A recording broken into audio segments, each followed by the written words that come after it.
What happens when the hunter becomes the hunted? And what would you do if beneath the vast silence of the Pacific, death was stalking your every convoy, unseen and unstoppable? The Japanese never expected their mighty merchant fleets, lifelines of fuel, food and ammunition, to vanish beneath the waves. Yet as the war dragged on, U.S. submarines became a phantom menace. Silent, ruthless and patient, they turned the Empire's ocean highways into graveyards of twisted steel and drifting oil slicks. Imagine being a young Japanese sailor, standing watch on the deck of a cargo ship, the night air still and black. Suddenly, a streak of white torpedoes cuts across the water, too fast to escape, too close to stop. The blast hurls you into the sea as your ship, your world, disappears into fire.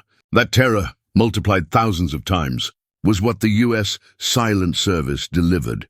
This is the story of how a small force of American submariners, just 2% of the Navy, brought Japan's war machine to its knees. A story of stealth, sacrifice, and shock. Stay with me, because what you're about to hear is a hidden war beneath the waves. And it changed everything.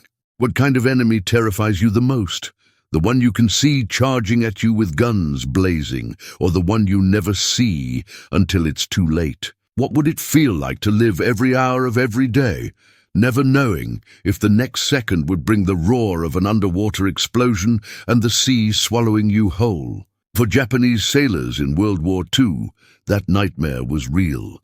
At the start of the Pacific War, Tokyo's leaders looked across their empire with pride. The rising sun now stretched from the jungles of Burma to the beaches of the Philippines, from the snowy Aleutians to the Solomon Islands. Yet for all its power, Japan had one fatal weakness. It depended on the sea. Every drop of oil, every sack of rice, every shell and bullet for its armies abroad traveled across the vast Pacific in long convoys of cargo ships. These convoys were the veins and arteries of the empire, pumping life into distant battlefronts. But beneath those very waters, the Americans unleashed a predator unlike any Japan had faced before. U.S. Navy submarines, sleek, steel sharks, slid silently into the shipping lanes. They were not built for glory, not designed for massive battles with thunderous broadsides. No, they were built for patience, for invisibility, for the kill delivered in silence. Imagine yourself aboard one of these submarines. The air is thick with the smell of diesel and sweat. The red lights glow in the cramped control room, casting eerie shadows across the faces of young men barely out of their teens. You grip a periscope handle, your heart pounding as you peer through the dark ocean. And there it is, a Japanese convoy, slow and heavy, oblivious to the death watching them. You whisper the order, "Fire 1, Fire 2. Moments later, the ocean erupts. The Japanese had no idea how vulnerable they were. At the beginning of the war, they underestimated the submarine threat completely. Their convoys often sailed with little or no escort. Captains believed their speed, the vastness of the ocean, and the protection of the Imperial Navy would be enough. But the men of the U.S. Silent Service had other plans. Commander Dudley Mush Morton and his executive officer Richard O'Kane became legends. Aboard the USS Wahoo, Morton transformed the war beneath the waves. His philosophy was simple: attack and attack again. In January 1943, the Wahoo prowled the Bismarck Sea, where Japanese convoys supplied their forces in New Guinea. Morton ordered his crew to cut straight into the heart of the enemy formation, torpedoes fanning out in deadly arcs. Multiple ships went down in flames, their cargo never to reach the battlefield. The Japanese survivors could only watch in horror as a single submarine tore their convoy apart. But this was not without risk. Every attack was followed by the dreaded counterattack. Japanese destroyers and patrol craft would swarm, dropping depth charges, massive canisters packed with explosives designed to crush a submarine's hull with pressure. Picture it, deep underwater, the lights flicker as the first charge explodes above. The metal walls groan and tremble. Dust and paint chips fall from the ceiling. Men clutch their stations, praying the hull won't crack. Another explosion, closer this time. The boat rocks violently, gauges burst, water sprays from ruptured pipes. In those suffocating moments, silence is the only defense. Engines are cut, men whisper, and the crew waits in darkness as their predators' hunters rage above. Despite these dangers, the submariners pressed on. What drove them was not just duty, but the knowledge that their small fleet could achieve something no other arm of the Navy could. Aircraft carriers and battleships fought epic battles like Midway and the Philippine Sea, but submarines fought a quieter war, one that Japan never fully understood until it was too late. By 1944, the impact was devastating. Japan's merchant fleet, once numbering over 6 million tons, was being sunk faster than it could be replaced. Oil tankers, carrying the lifeblood of the empire, vanished beneath the Pacific. Without fuel, Japan's mighty battleships could barely leave port. Without supplies, soldiers on distant islands starved. And without ammunition, Japan's war machine sputtered. Still, the story of the submarines is not one of cold statistics alone. It is a story of human endurance. Life aboard a U.S. submarine was grueling. The heat below decks could climb above 100 degrees. Fresh water was rationed so tightly that many men went weeks without a proper shower. The smell of unwashed bodies, diesel oil, and cooking lingered constantly. Yet morale stayed high. There was a bond forged in that steel coffin, a brotherhood of men who knew they lived and died together. They passed the time with jokes, cards, and dreams of home, but always with the knowledge that one mistake, one bad guess, could end it all in a heartbeat. The Japanese, however, learned slowly. Even as convoys burned, Imperial commanders clung to their old habits. They still believed the surface fleet was the answer, still underestimated the silent killers beneath the sea. When they finally strengthened their escorts, it was already too late. America's submarines had perfected their craft, had cracked Japanese codes, and now stalked convoys with deadly precision. And there was one more cruel twist. At the start of the war, American torpedoes were notoriously unreliable. Many ran too deep, many failed to explode on impact. Imagine the despair of a captain watching a perfect shot slam into the side of an enemy ship, only to hear a hollow clang as the torpedo bounces off. Crews cursed the weapons they carried, but they did not give up. By mid-war, the flaws were fixed, and with new torpedoes came terrifying efficiency. The Japanese convoys had no chance. By war's end, the submarines of the U.S. Navy, just 2% of its force, were responsible for sinking more than half of Japan's merchant fleet and nearly a third of its warships. For Japan, it was a slow suffocation. For the submariners, it was victory paid for in sweat, fear, and lives lost under the sea. Yet, even as these victories piled up, there were secrets, tragedies, and moments of heartbreaking sacrifice that few knew at the time. The silent service was feared by its enemies, but the silence also meant their struggles were hidden from the world. The question is, how did such a small group of men, operating in the shadows of the ocean, manage to cripple an empire that once seemed unstoppable? What happens when lifelines turn into death traps?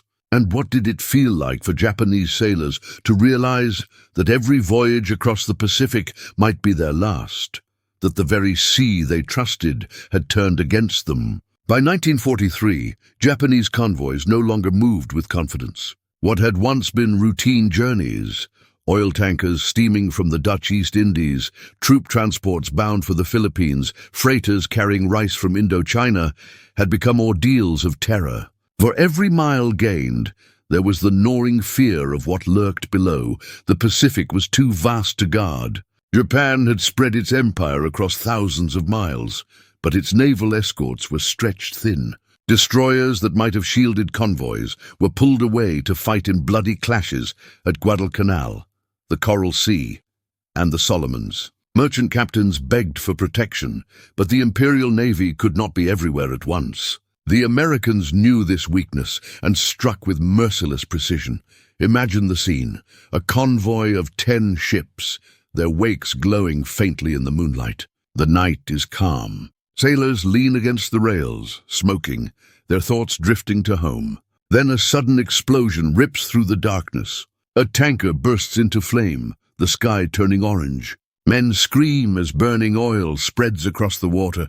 In seconds, the convoy is chaos, ships veering wildly, escorts dropping depth charges in desperation. And beneath it all, silent and unseen, the submarine slips away to strike again. For Japanese sailors, survival was a cruel lottery. Many convoys lost half their ships in a single night. Survivors floated on wreckage, clinging to hope as sharks circled and the flames flickered across the waves.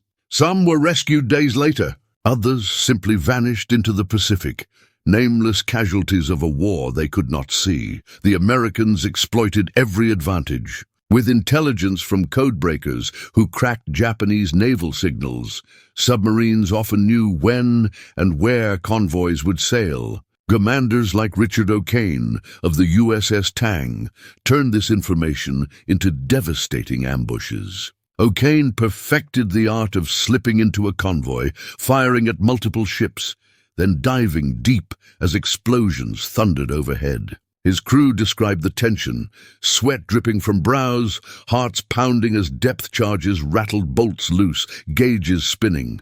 Yet O'Kane pressed them forward, one attack after another, until Japanese sailors began whispering about phantoms in the sea. The psychological toll was immense. For the Japanese, each voyage became an ordeal of dread. Captains knew their ships were vulnerable, yet orders forced them onward. The Empire's armies demanded supplies, and without them, defeat was certain. But every ton of cargo sent across the ocean carried a hidden price, the lives of the men who risked it. Meanwhile, aboard the American submarines, life was a different kind of strain. Days passed in suffocating silence, men hunched over instruments, listening for the faint hum of propellers. The crew ate hastily cooked meals, sweated through their uniforms, and tried to sleep on bunks wedged beside torpedoes. Yet in those cramped quarters, there was also pride. Every sinking meant fewer Japanese soldiers supplied, fewer aircraft fueled, fewer guns firing at American Marines on distant islands. The submariners knew their war was invisible, but it mattered deeply. By late 1943, Japanese leaders could no longer ignore the devastation. Convoys that once sailed with minimal protection now traveled under heavy escort. Depth charge production soared, and new tactics were devised. But the silent service had grown too skilled, too bold.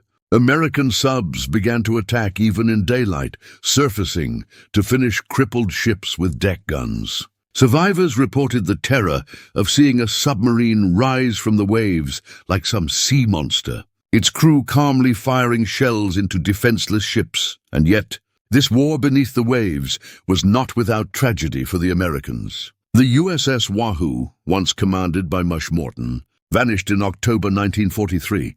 She had sunk scores of ships, but while attempting to pass through the narrow waters of La Pérouse Strait, Japanese aircraft and patrol boats hunted her down.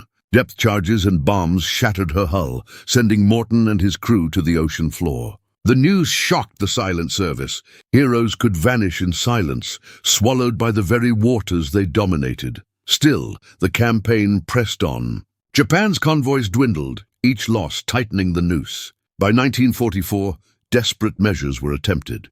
Cargo ships were armed with makeshift guns, while merchant crews drilled for submarine attacks. But against the skill of seasoned American captains, these efforts meant little. Each convoy destroyed meant fewer supplies reaching frontline troops. In New Guinea and the Solomons, Japanese soldiers went hungry, their weapons rusted, their morale shattered, not because of battles on land, but because of the silent killers at sea. The turning point came when American submarines targeted the oil lifeline. Japan's war machine ran on fuel from the Dutch East Indies. Without it, planes could not fly, ships could not sail, tanks could not move. Submarines struck tanker after tanker, leaving black slicks across the ocean. By the final year of the war, Japan had lost more than 80% of its oil shipping. Entire fleets lay stranded in harbors, useless monuments to a fading empire. But here lies the cruel irony. While Japan's convoys burned, her leaders clung to denial. The Imperial Navy still dreamed of decisive battles, still poured resources into massive warships like the super battleship Yamato. Yet these leviathans sat idle, unable to fuel their engines, as American submarines cut off the Empire's breath. For the men aboard Japanese merchant ships, the reality was starker. They were the ones who paid the price for this blindness. They boarded ships knowing their odds, knowing that beneath the waves, unseen hunters waited. They sailed anyway, out of duty, fear, or simple lack of choice. And for many, the sea became their grave. The question that lingers is chilling. How long can an empire fight when its lifelines are being cut, one convoy at a time? And how did a handful of submarines succeed where fleets of battleships and armies of soldiers could not? How do you fight an enemy you cannot see? And what happens to an empire when the very lifeblood that feeds its armies, fuels its planes, and powers its ships begins to vanish, one convoy at a time? By 1944, Japan's confidence was gone. The convoys that once carried the riches of Asia to the home islands were now sailing into oblivion. Every departure from port felt like a death sentence. Every horizon carried the possibility of periscopes rising unseen. Japan's empire was being starved, not by mighty battleships, not by waves of bombers, but by a few dozen submarines prowling beneath the Pacific waves. The numbers told a terrifying truth. At the start of the war, Japan boasted more than 6 million tons of merchant shipping. By late 1944, more than half had been sunk, and what remained faced relentless attack. Convoys carrying rice from Burma, coal from China, and oil from the East Indies rarely completed their journeys. Survivors described the endless anxiety, the way every vibration of the ship felt like the echo of torpedoes racing through the water. Sleep was broken, meals were tasteless, and morale was shattered before a single attack even came. The Americans had refined their tactics into an art of destruction. Submarine wolf packs, 3 or 4 boats working together, stalked convoys with deadly efficiency. One submarine would attack from the front, drawing escorts into a chase, while others slipped behind to fire into the unprotected rear. The Japanese escorts, already stretched thin, were overwhelmed. The ocean, once their greatest advantage, became a trap. One of the most infamous Wolfpack commanders was Charles Lockwood, the man who oversaw the Pacific submarine fleet from Pearl Harbor. His orders were clear: strangle Japan's shipping, whatever the cost. Under his leadership, submarine captains became bolder, deadlier, and relentless. He pushed them to hunt tankers first, because without oil, Japan's war machine would collapse. And collapse it did. By mid-1944, Japan was running on fumes. Aircraft carriers sat idle in harbor. Warships that had once dominated the seas rarely ventured out. Fuel shortages forced training flights to be cut. Pilots left grounded. Even the mighty battleship Yamato, pride of the Imperial Navy, remained chained to port more often than not, her massive guns silent as the Empire gasped for breath. But this was not just a war of steel and oil. It was a war of hunger. As convoys vanished, Japanese soldiers in the Philippines, New Guinea, and the Solomons were abandoned. Starvation became their fiercest enemy.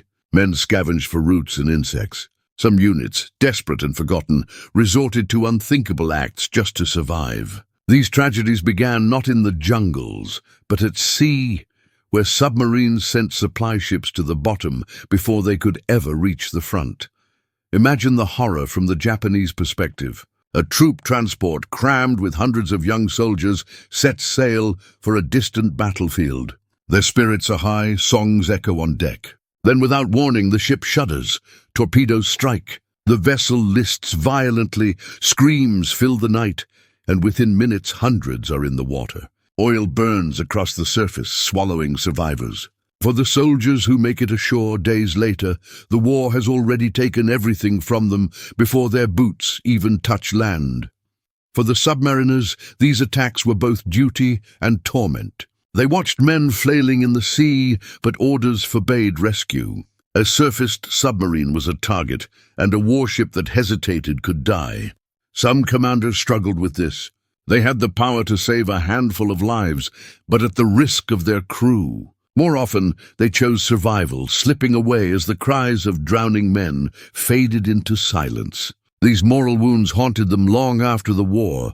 Meanwhile, in Tokyo, desperation spread. The government urged citizens to build wooden cargo ships to replace the steel ones lost. But these fragile vessels stood no chance against torpedoes. Convoys were rerouted through more dangerous, less efficient waters in hopes of avoiding submarines. It was futile. The silent service was everywhere. Perhaps the most shocking blow came in late 1944 when the USS Ceylon sank the Taiho Maru, a massive tanker carrying 50,000 barrels of fuel. That single sinking crippled Japanese reserves at a time when every drop mattered. Soon after, the Great Battle of Leyte Gulf erupted, and Japanese warships entered combat, knowing they had barely enough fuel to fight, and certainly none to retreat. They gambled everything, and they lost. By then, the shock within the Japanese high command was undeniable. Admiral Soemu Toyoda confessed that without supplies, the empire could no longer sustain its armies. Reports told of divisions left without ammunition, of planes grounded for lack of fuel, of factories silenced by the absence of coal. The empire was not being defeated in glorious battle. It was being strangled to death beneath the waves. And yet even as Japan faltered, the submariners themselves faced their own hidden battle. For every victory, there was the constant terror of counterattack. Japanese destroyers became more skilled, dropping patterns of depth charges that seemed to squeeze submarines from every angle. Crews endured hours of bombardment, the air growing foul, carbon dioxide rising, men fainting as the boat shuddered under relentless attack. Each survival was a miracle. Some were not so lucky. The USS Tang, under Richard O'Kane, had become one of the most feared submarines of the war, credited with sinking dozens of ships. But in October 1944, fate struck cruelly. A malfunctioning torpedo circled back and struck the Tang itself, sending her to the bottom. O'Kane and a handful of survivors endured capture and imprisonment, but most of the crew perished in an instant. Even the hunters were never safe. Still, the silent service pressed on, for they knew the stakes. With every sinking, Japan grew weaker. With every convoy lost, the end drew nearer. By the dawn of 1945, the empire was cut off, its people facing famine, its fleets rusting in harbor. The submarines had done what no bombing raid, no battlefield charge could achieve. They had broken the spine of Japan's war effort. The question remained, however, chilling in its simplicity, if the empire was already collapsing from within, how much suffering could have been avoided had Japan's leaders admitted the truth sooner? How many lives were lost in convoys that never should have sailed, in battles that never could have been won? The silent service had turned the ocean itself into a weapon, and Japan's empire was drowning.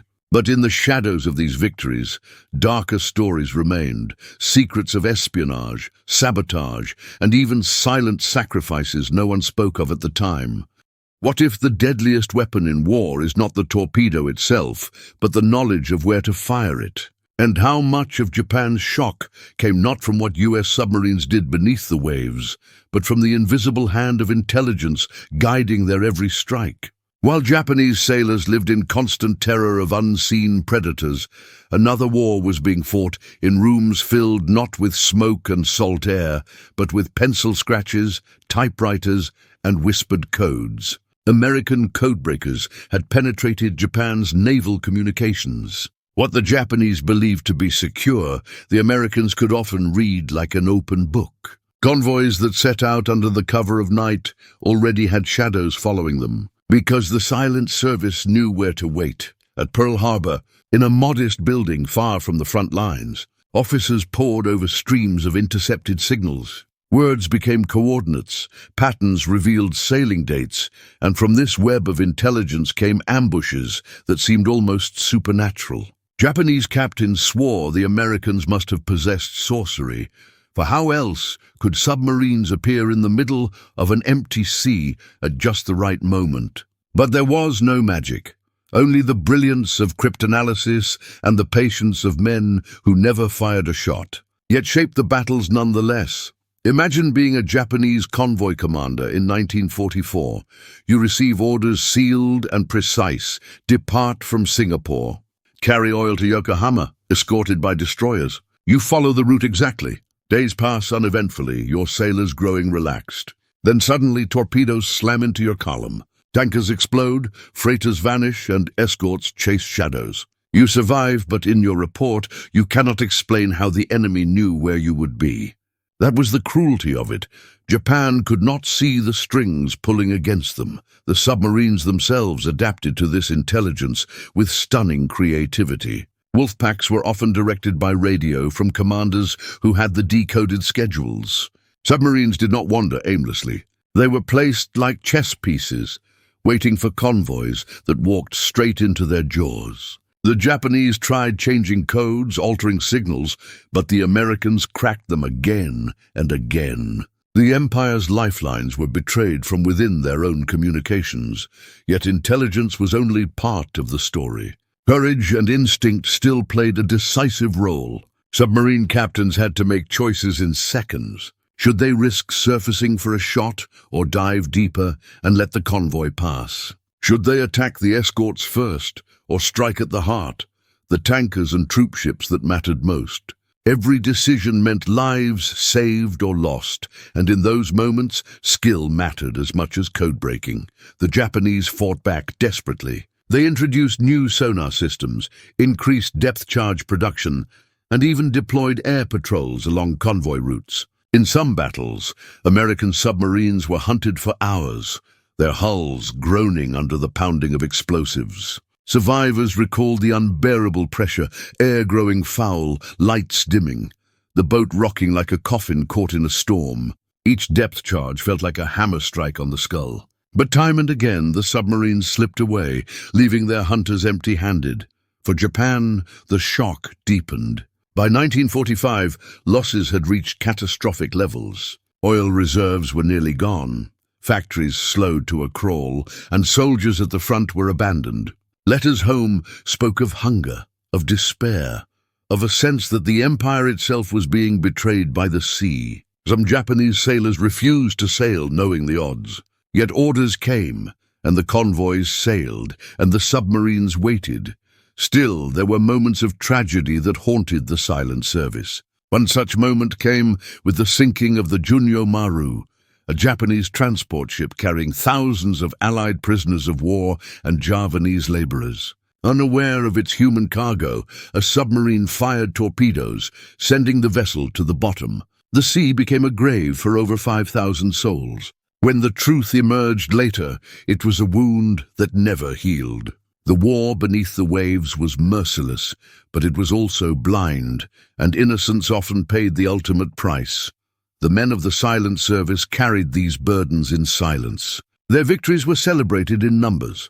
Tons sunk, convoys destroyed, but rarely did the world see the faces behind those figures. A crew of 60 or 70 men, living in steel tubes for months, enduring heat, fear, and exhaustion, returned home briefly before being sent out again. They fought a hidden war, and many never came back. 1 out of every 5 submariners was killed, the highest casualty rate in the US Navy, and yet, for all the loss, their impact was undeniable. Japan was being strangled, and the empire's leaders knew it. Reports reached Tokyo describing armies cut off, fleets immobilized, and civilians beginning to starve. The submarines had succeeded where surface battles had failed. They had turned the Pacific into a death trap, but the most shocking twist of all was still to come. Even as the empire withered, even as Japan's convoys lay shattered across the ocean floor, a final wave of submarine missions prepared to strike, not just at ships, but at the very heart of Japan itself. The silent service was no longer content to wait beneath the waves. They would rise closer, strike harder, and ensure that the empire would never recover. The question is, when the hunters finally carried their war to Japan's doorstep, how much more could an already dying empire endure? What happens when the hunters of the deep carry their war all the way to an enemy's doorstep? And how does a proud empire react when the convoys that once fed it, fueled it, and armed it are gone? when the sea itself becomes a cage from which there is no escape. By early 1945, Japan was a nation cut off from the world. The once mighty empire, which had spread its reach across half the Pacific, was now starving, suffocating, and desperate. The great naval victories it had once boasted of, the surprise at Pearl Harbor, the triumphs in the Philippines, the sweeping expansion across Asia, were now nothing but memories. In their place stood ruin. Japan's merchant fleet had been reduced to a shadow. Tankers, freighters, troop ships all lay at the bottom of the sea, courtesy of America's silent service. But the submarines were not finished. Having strangled the Empire's lifelines abroad, they now turned their periscopes toward the home islands themselves. Convoys bringing food and coal from Korea, from China, from the last remnants of occupied territory became prime targets. Even fishing boats, once ignored, found themselves hunted, for by then, anything that kept Japan alive was considered fair game. Imagine standing on the docks of Yokohama in 1945. The warehouses are empty, the streets quiet, and the people gaunt with hunger. Every ship that sets sail does so under a cloud of dread. The rumors spread fast. Whole convoys annihilated, tankers sunk within sight of land, submarines prowling even the approaches to Tokyo Bay. The Empire was not just losing the war abroad, it was dying at home. The men of the silent service now carried their war closer than ever before. Submarines lurked outside Japanese ports, waiting for ships to emerge. Some captains took their boats into the Sea of Japan, slipping through narrow straits mined and patrolled, hunting where the enemy believed they were safe. The risks were immense. To be trapped in those waters meant certain death. Yet the submariners went anyway, driven by the knowledge that every sinking tightened. The Noose. One such mission was the daring Operation Barney in mid-1945.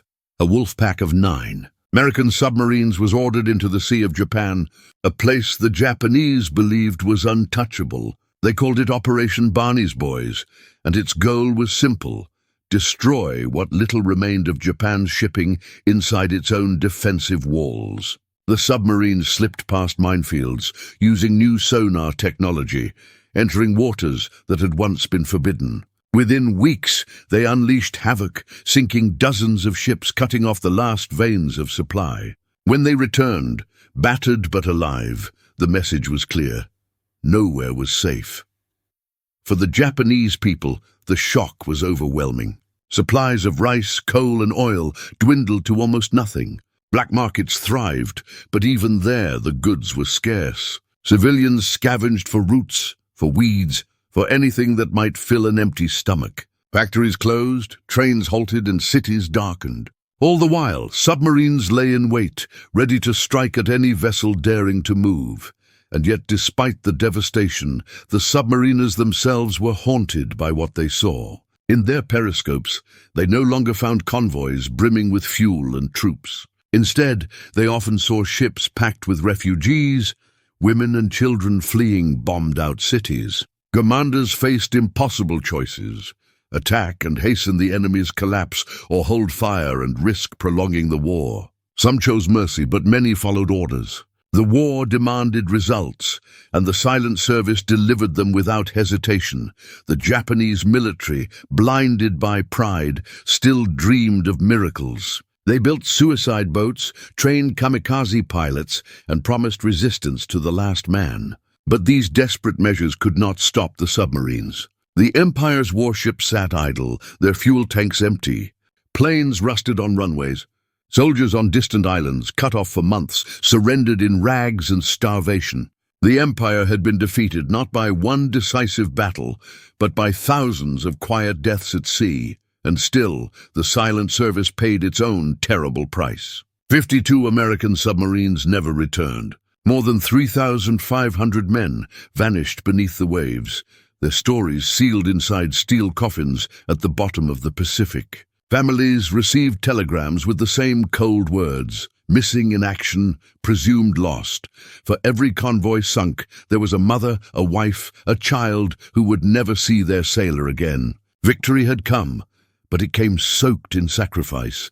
When the war finally ended in August 1945, the silent service emerged from the shadows. Their achievements were staggering. Over 1,300 Japanese merchant ships sunk, nearly 200 warships destroyed, and the Empire's economy shattered beyond repair. They had been just 2% of the US Navy, yet they had carried the burden of victory in ways few understood. For the Japanese, the memory of those years lingered like a nightmare. Survivors spoke of the terror of watching ship after ship vanish in flames, of comrades lost in burning seas, of the helplessness of knowing that nothing they did could stop the attacks. The shock was not just military, it was existential. An island empire that lived by the sea had been undone by the sea itself, and so the story closes. Not with the thunder of battleships, not with the roar of bombers, but with silence. The silence of submarines gliding through the depths, the silence of convoys that never arrived, the silence of an empire strangled into surrender. The question that remains is one history never stops asking: what breaks an empire faster? Defeat on the battlefield, or the slow, unseen hand that cuts its lifelines until it can no longer breathe? For Japan in World War II, the answer came from below, where shadows moved through the depths and silence itself became the deadliest weapon of all.